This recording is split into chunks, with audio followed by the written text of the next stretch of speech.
Ladies and gentlemen, hey, hi, how you doing? Welcome back to the channel. Thank you so much for stopping by. Black Ops 7 is now rolling out worldwide, releasing from region to region as the day goes on, obviously with the full launch coming up later tonight for absolutely everybody. And with it, we now have our launch patch notes detailing all the gameplay updates, all the changes that they've made since, of course, we played the beta, and then through various feedback sessions that they held as well. They've made a lot of changes for pretty much all modes here as well. And so we've got the day one, the launch patch notes to go through and break down here. They did post a whole dev talk kind of highlighting exactly what we're going to talk about in these patch notes, so no real need to go through the 9 minutes of that. Instead, we can just go through the actual patch notes with the full on specifics. So as we do so, if you guys enjoy the video, do me a favor, drop a like on it. It's always seriously appreciated. And if you're new to the channel, you want to ensure you are up to date for absolutely everything going on in the world of Call of Duty. It gets busy now for the next few months, of course, with all the major things going on in Black Ops 7 between launch, Season 1, and the Warzone integration. You're not going to want to miss anything, so feel free to hit that subscribe button and turn on those post notifications. It also would seem that they've decided to have a lawnmower convention outside again. It's almost mid-November. I don't know what they're mowing. I've seen the yards. There's not grass. Anyways, I apologize if there's some buzzing in the background. Aim assist is our very first update here under global changes. This is obviously a very hot topic, so I'm curious to see what aim assist changes they have. They sort of teased this a little while back, saying, following the Black Ops 7 beta, we discussed our plans to adjust aim assist, and today we're sharing those changes. These changes will go live in Warzone with Season 1 as well. Our goal with the adjustments is to create a more balanced and competitive experience for all players regardless of input. When looking at engagements between similarly skilled controller and keyboard and mouse players, we found that controller is slightly favored to win at close ranges and keyboard and mouse is favored in long ranges. In addition to collecting data, we also have followed community discussions on the effectiveness of rotational aim assist. Based on the data and feedback, our launch adjustments focus on the strength of rotational aim assist at short and long range, as well as the requirements to fully activate it. We look forward to hearing your feedback on these changes, and we'll be gathering more information with the launch. So in Black Ops 6, they updated rotational aim assist strength at close range to scale over a short distance. In Black Ops 7, they're increasing the range before the full rotational aim assist strength is actually achieved. Additionally, they also increased the rotational aim assist strength at very long ranges, which is interesting there. A new right stick aiming requirement has also been added to rotational aim assist. Previously, full rotational aim assist strength was achieved regardless of aiming direction or which stick was being controlled. With this update, the player's right stick movements must be tracking an enemy target for rotational aim assist to activate at full strength. If those conditions are not met, rotational aim assist strength will be reduced. For example, if only the left stick is being controlled during an engagement, rotational aim assist strength will be reduced. So basically, having stick drift is no longer going to instantaneously benefit you when it comes to rotational aim assist. You're going to have to be moving and looking around and also having input in your left thumbstick to really achieve the stronger and cheesy aim assist that you can kind of use and abuse if you know what you're doing there. We've got movement updates, adjusted mantling for smoother, faster, and more consistent mantles. Love to hear that. Addressed an issue where players could dive when moving slower than intended. Slightly reduced slide acceleration, speed, and duration. XP earn rates, increased overall weapon XP earn rates. This is great because we're going to be doing a lot of weapon prestiging and a lot of weapon leveling because of that.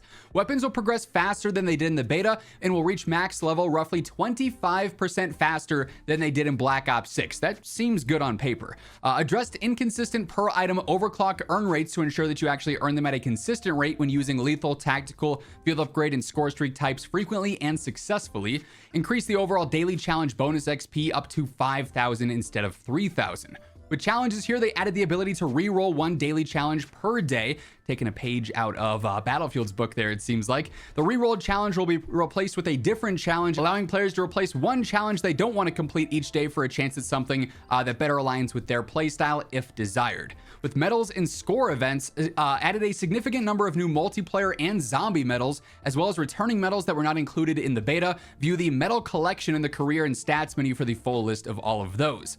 Weapon updates with multiplayer and zombies. BO7's almost here, and there are quite a few tuning changes coming at launch for weapons that we had in the beta. Like this past year, we're committed to posting a detailed list of every weapon and attachment change that we make, as well as providing insight into why we made those changes. Today, we're previewing damage range changes to SMGs in the M15 Mod 0, an overhaul to shotgun damage, and numerous attachment adjustments. When it comes to the attachment changes, you'll see that we pulled back slightly on some parts that improve damage range, velocity, control, and various movement speeds. Now that these attributes can be approved across more nodes, we're keeping tabs on how how extreme they can get when you stack them. Even after these changes, going all in on the attribute will result in larger improvements than were possible in Black Ops 6. So if you fully commit to going all in on range, or all in on control, or all in on mobility, it's still going to have a more drastic impact on your gameplay and on your weapon than if you stacked all that stuff back in BO6. So that should be good there.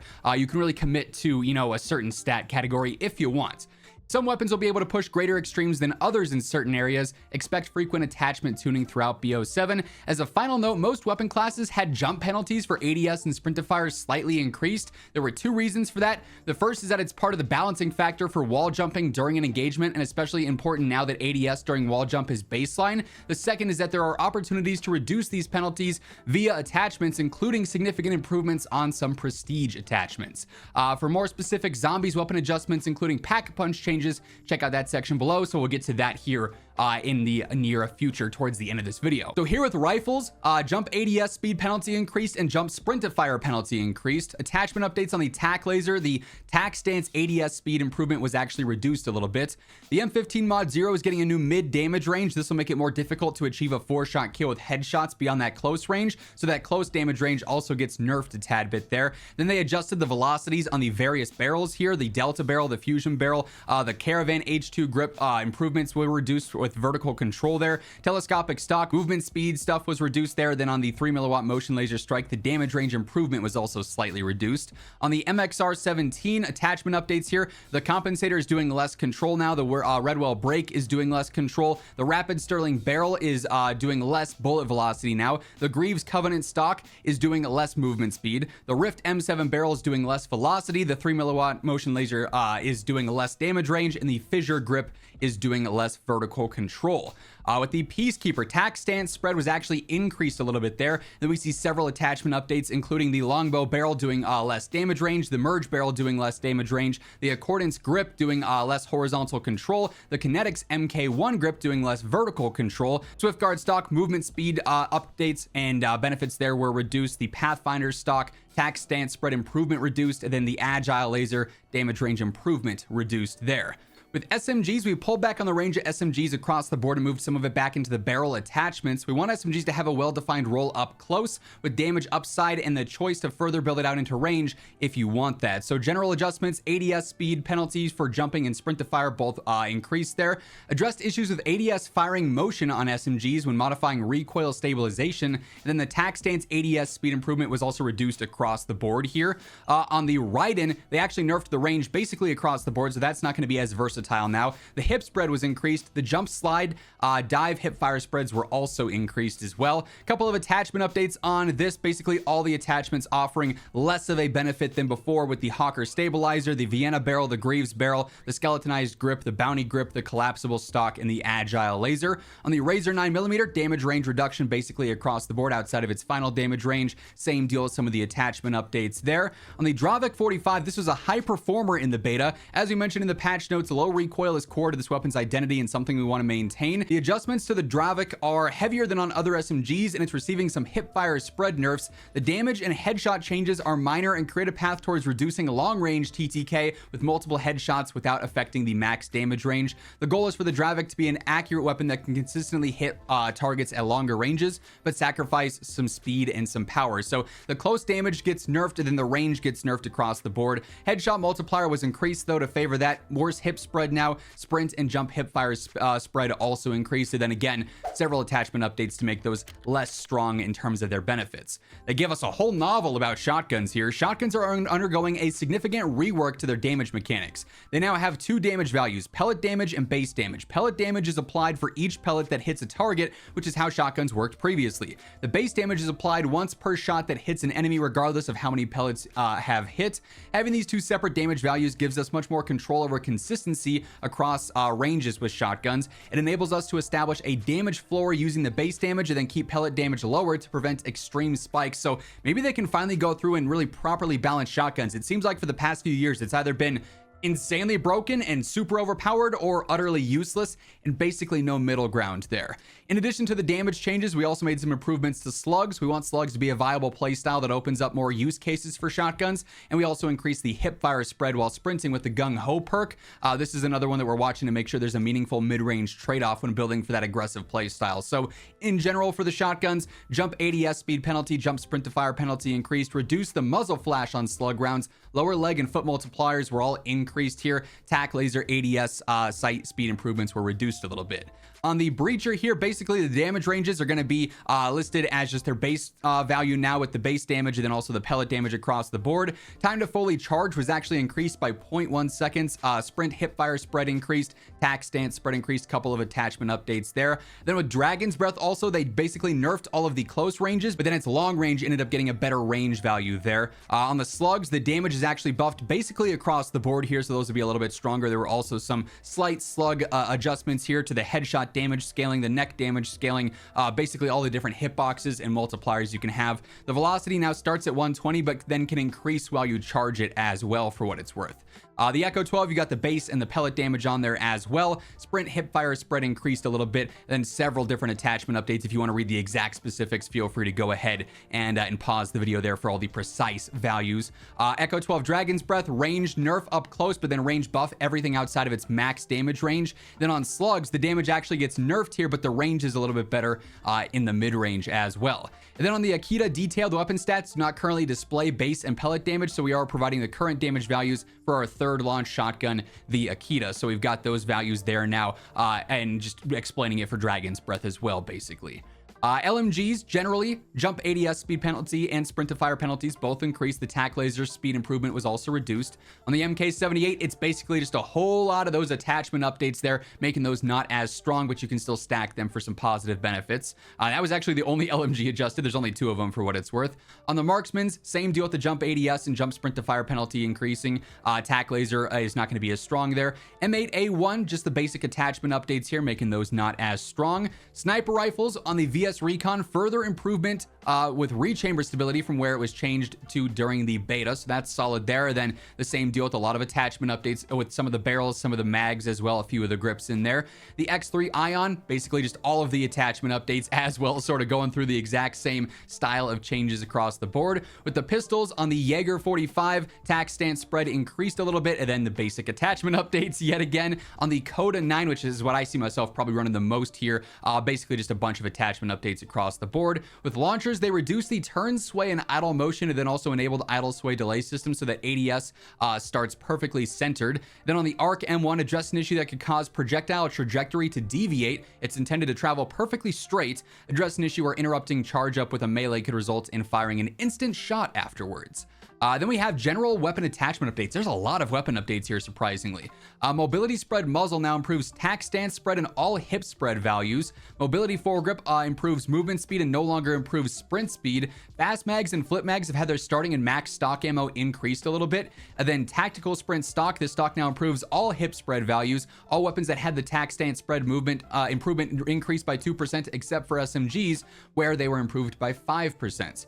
The millimeter scanner, the key with this one's to find a sweet spot where it's useful but not outright optimal in all situations. In the beta, it was a little bit too limited, so we're giving the scan range further range, basically. The new movement threshold will catch players on scans when they are moving in crouch, as well as strafing in ADS with some of the slower weapons. For most weapons, improving movement speeds with attachments should push you back over the threshold so the scanner won't pick you up. As a reminder, cold-blooded also counters this outright. They increased that. They basically doubled the distance there from 15 to 30 meters on the scan. Then also the movement speed to appear has been increased as well. With general multiplayer updates here, on exposure, they updated various different map elements here, including spawns and some zones in some of the objective-based modes. In imprints, the inclinator button prompt text was updated for clarity. On Forge, updated starting objective device locations in Overload. And on Cortex, they updated spawns for all modes and polished some of the objective locations. In Overload, in general, we got a couple of specific gameplay updates with UI, metal additions and updates, and some general bug fixes. With perks, they combined certain perks into each other. Gearhead gets Quartermaster benefits, Assassin gets Vendetta, Close Shave gets Bruiser, Engineer gets Shadow, Tracker gets Hunter's Instinct benefits. Added increased minimap visibility to Vigilance, slightly increased assist score radius of Charge Link and Blast Link, increased the Tactician combat specialty as well. With equipment, the needle drone now eliminates enemies on direct impact. So if you hit them, no hit markers, that's an insta-kill. Increase the HUD warning radius of the needle drone. Improvements to the sensor grenade, and then also reduce the duration of EMP grenade effects. On field upgrades here, improved the charge time balance across all field upgrades. Address an issue with the drone pod eliminations not awarding the full score. Reduce the duration and area of effective squad link, and then trophy systems can no longer be deployed underwater there. With score streaks, improved messaging of the score streaks, adjusted the health, hits to kill, and score cost on some of them, updated the overclock descriptions, reduced the fire delay on the dog. That can also now use map traversals more often. Address an issue with the sentry turret barrel not spinning, increase the targeting distance on the sentry, reduce the initial targeting delay of the skewer, reduce the rhino melee hit delay to better match the animation, reduce the EMP effect duration on the rhino, address an issue where the Hellstorm cluster missiles were not doing correct damage to score streaks, then added a drone damaged enemy drone pod score event at times. Then in audio, they removed the guitar rift SFX that played in the beta when you killed your current nemesis or if you got killed by your current nemesis, which played all the time there. Then we get our zombie specific updates on Van Orm Farm. They did several sort of gameplay and quality of life updates, addressed a few bugs here and there.